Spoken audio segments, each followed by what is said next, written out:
Well, here we go. The news and you, a prepper perspective. What's in the news and how we can use it to prepare. Some things to think about.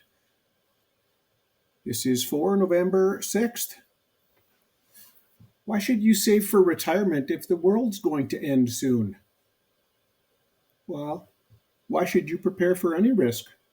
Why should we do anything? A risk has a probability of not happening. If it's actually happening, it's not a risk anymore. It's an issue. It's an event. So our whole life is risk. Everything we do, we take risks. There is risk involved in it. Why would we buy insurance? Now, some would say, well, because I'm forced to. Well, but then again, as we've talked about many times, take responsibility. The flip side of that is then when something happens, well, I don't want to pay for it. Shouldn't someone else pay for this? It's the insurance. That's why you pay a premium. You're offloading the blame and the risk and part of making the payments to everybody. So retirement planning, that's prepping. Getting insurance, that's prepping. Taking preparedness action. It's a way of life. It's behaviors. It's the way to life.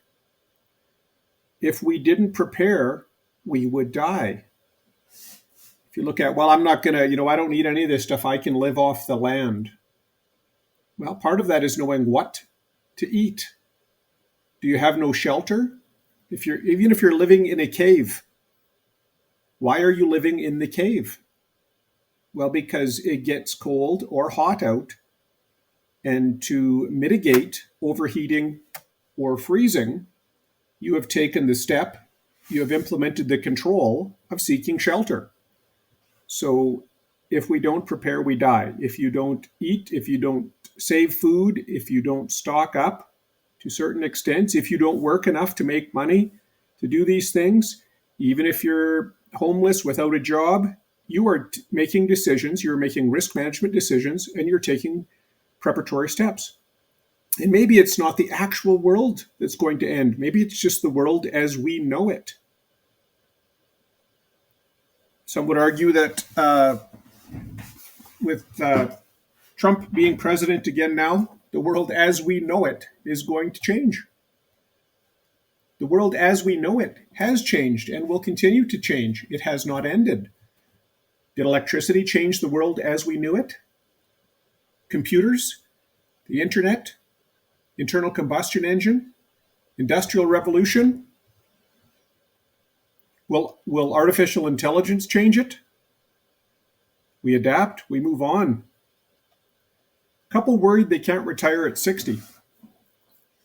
They're in their late 40s now, and from reading the article, they seem to have good and multiple sources of income, defined benefit pension, which is not common anymore or as common. No mortgage, that was paid off. They wanted to renovate now versus saving more, devote the money that was going to their mortgage to renovating their house. Worried they couldn't retire at 60. Well, same as any of our things. If you're worried about something, that's great. It's going to make you, take action, mitigate that, make a plan. If it really is a priority, make it happen. Right? If they are that worried about retirement, forego your renovations. Maybe do it in stages. Figure out a different way to do it. Be realistic.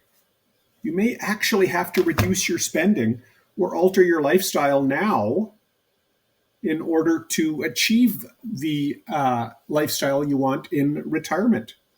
We have to make tough choices. That's the reality of it. We're not entitled to everything. We can't have everything.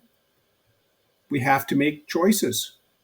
Run your own race. Don't compare yourself to others. So that's a big problem, right? What do I need? Well, if I can reduce my needs to where I just need to go and get basic groceries, and I'm fine with everything else. I don't need to travel. Maybe I don't want to. Maybe all of these things, right? Reduce that. Then you don't need as much because your expenses can still be met. It's just like if you're thinking about putting in a solar panel system for your electrical needs.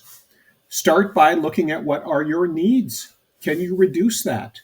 Can you get more efficient appliances? Can you turn things off? Can you cut that down? Well, then you don't need as big a system. Bank of Canada worried the jumbo rate cut would send signs of economic trouble. Well, I talked about this before where, normally they would do a 25-point move up or down, and they did a 50-point move this time. So 0.5%. So one tick, the very next thing above the minimum change you can make, and we throw the word jumbo at it. I don't know if it's that jumbo. Anyways, if it truly does indicate that things are serious, if that's the message it sends, that they are worried that the economy's in trouble, isn't that a good thing to know? Shouldn't we know that the Bank of Canada thinks that the economy's in trouble? That allows us to prepare. If someone says, hey, it's getting really dry out there, there's quite a risk of a forest fire or a wildfire, well, maybe we can take steps to prevent that, to lessen the impact. Don't you want to be warned? Well, maybe not. Maybe people want to be kept in the dark, right? They just want to go about their business, not thinking about anything too serious, not being informed. What do? Well, make a plan, practice the plan, perfect your plan. Get your preps in order, plan for you. Again, don't compare yourself to others. What's going to happen in the big economy, all these things. If you're worried that there might be job loss, start looking at second incomes. Diversify, plan, stock up when you can. Seek information from various sources. Don't rely on one. You want to be told of these things. You can decide, you can deal with whether the information you have causes you anxiety. I put this Marcus Aurelius quote in when I saw it. I thought it was kind of funny because I'm reading Marcus Aurelius's Meditations right now. And, today I escaped anxiety. Or no, I discarded it because it was within me. It's my own perceptions, not outside. There's things that can influence you from the outside. Things happen for sure. But if we're ready for them and prepared for them, we can decide how we react to it. We can either react to something or we can be proactive and be prepared for it. Tips to avoid speeding tickets, and collisions. I remember when I was doing a presentation one time at the World Conference on Disaster Management, one of the buddy of mine, a police officer, was doing a presentation, and he said, guaranteed way to beat speeding tickets. Presentation was full. At the end of the presentation, he finally told people, here's the secret, don't speed. I went into town yesterday. I don't enjoy generally leaving the farm. So I moved out here. What did I see? Well, I was more shocked at what I didn't see. Not shocked, reminded of what I didn't see. And it was snowy. It was kind of winter driving conditions. It was kind of overcast, poorer visibility, not bright and sunny. What I didn't see was vehicle taillights on. Now, even if they got in and had now I know they didn't turn their lights fully on because then your taillights come on. The only time they came on was when they brake, so I know they're not on. Even if their fog lights or their headlights are on just automatically. They didn't do anything about it. We had to engineer that into the vehicle otherwise. And I saw, or didn't see this in many vehicles as well, they didn't have any lights on. Not their daytime running lights or fog lights or whatever you want to call it, nothing. They were completely without lights, front and back. Oh, sorry, I missed my types here. I didn't see drivers going through red lights. Well, I did see it. I saw drivers going through red lights, speeding through construction zones, speeding in general. So I didn't see people driving appropriately, driving slowly. Don't speed. Turn your lights on when driving, front and back. That is a small thing you can do, but it's a behavior. Practice that. Start to make these behavioral changes. If you can't even get into a vehicle and remember to turn your lights on for visibility to help you see and help others see you, it's going to be a long road to hoe.